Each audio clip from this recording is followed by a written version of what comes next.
Hi everyone, it's Sheila. I just want to make a quick 1-minute little video to show you how to make your subscription list public. So when you enter contest on YouTube, people can check and see if you are subscribed to their channel. So it's really super simple, easy, and I'm going to walk you through the steps.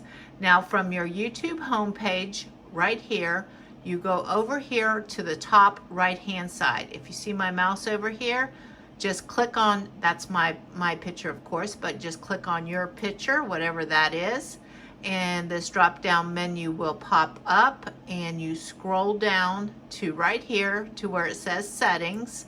You click on settings, and when you do that, you go over here to the left hand side and you scroll down to privacy.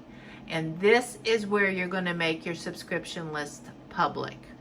Right here, if you notice, it says keep all my subscriptions private. If that is blue, like let me click on that right there. See where it's blue?